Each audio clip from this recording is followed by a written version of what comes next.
Hello makers, and welcome to Stitchery.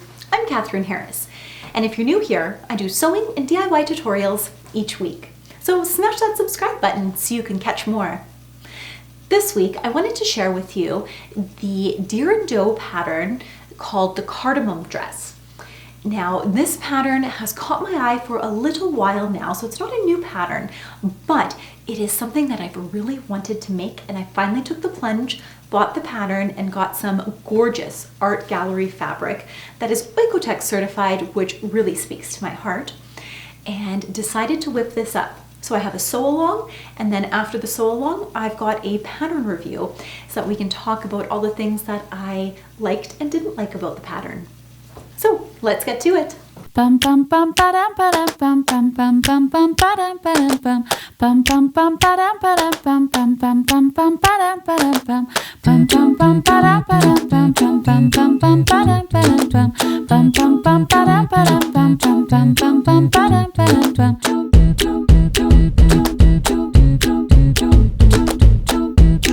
So we are going to begin with the bodice of the dress. We're going to fold under where the buttons are going to go, and we're going to press that, and then you're going to stay stitch the neck edges as well as the lower edge, and we're going to stay stitch it the 1.5 centimeter seam allowance, and then clip out the notches along the curve to make it easier to press.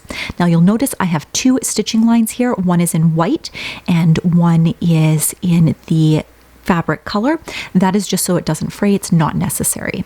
Next, you're going to place the right side over the left with it facing you, and then you're just going to pin that in place, and then we have it all pressed and ready to attach to the bodice.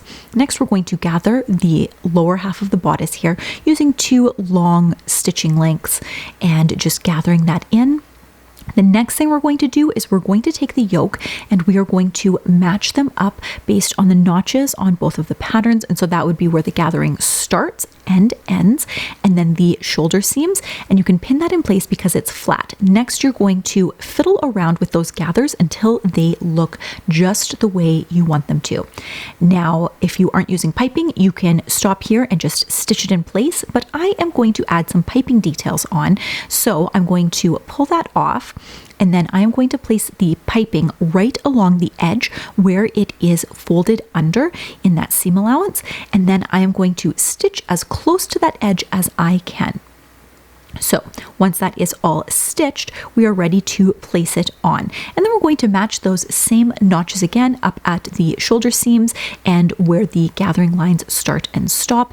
And I am ensuring that I am placing this within that seam allowance. So that 1.5 centimeter seam allowance, I'm just using my seam gauge to check to make sure that it is exactly where it needs to be.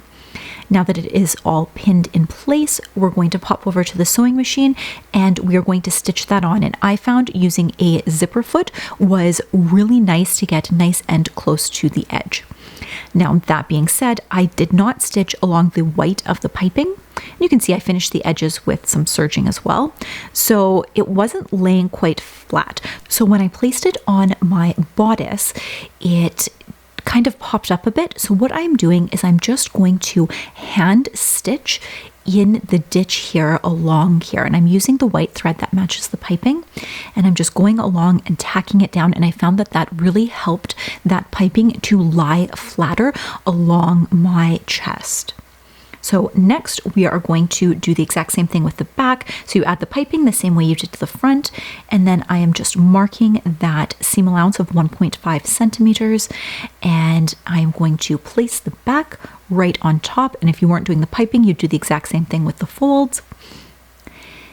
And we're just going to pin that in place, and it's nice and flat with no gathers, making it quite easy to get right. Next is the waist shirring. So I used my bobbin with the elastic shirring and set my stitch length to a long stitch length to get this shirring. In the instructions, it does tell you to use a zigzag stitch and stitch over top of the sheared thread. Little trick here, using steam, don't actually press the fabric, but just steam it. It really causes it to ruche together, so you get that nice gathering. Now onto the skirt pockets.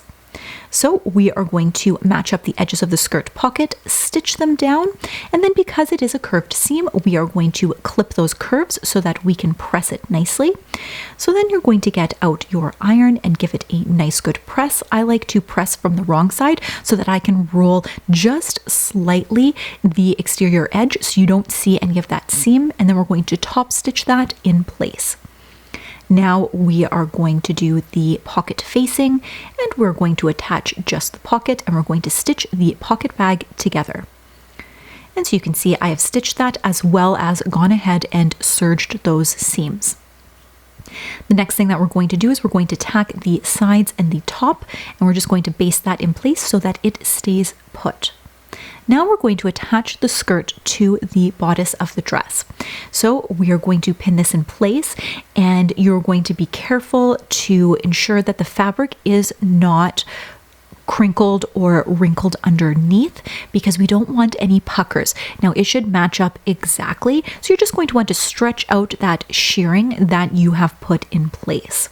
And once that is all pinned, we're going to stitch it, and I serged the edges, and we're going to do that to the front and to the back of the dress. Next, we are going to move on to the shoulder seams as well as the side seams of the dress. So we're going to match this up. I start by matching where the piping is, or where your yoke attaches to the bodice, and then we're going to stitch those shoulder seams in place, and don't forget to serge the edges as well. And then we are going to do the exact same thing to the skirt side here, and just match up where the waist is, because you want to make sure those stitching lines are exact. Now onto the hem of the dress. It's got a small double fold hem, and we're just going to press that and stitch it in place. And moving on to the collar and the collar stand. Don't forget to interface these pieces. We're just going to stitch around the collar. Once that is done, we are going to clip the corners as well as cut out along the curved edge so that it lies nice and flat. Then we are going to turn it right side out, and we're going to get our little wooden poking tool, and we are going to poke out the corners, and then we are going to give it a nice good press with some steam, also rolling the edges so that it rolls slightly to the underside of the collar. Now we are going to top stitch this in place.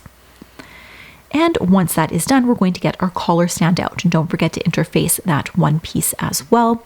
We are going to match right sides together along the collar stand, matching those notches. So you're going to place your pin in the notches first, and then we are going to just pin across the collar here, and their collar stand will stand out a little bit. That is so we can have the buttonhole and the button to do up the collar. Then we're going to sandwich that in between. So you have your collar stand facing up, then your collar, and then the other piece of your collar stand facing wrong side. So it's sandwiched together with all the right sides facing each other.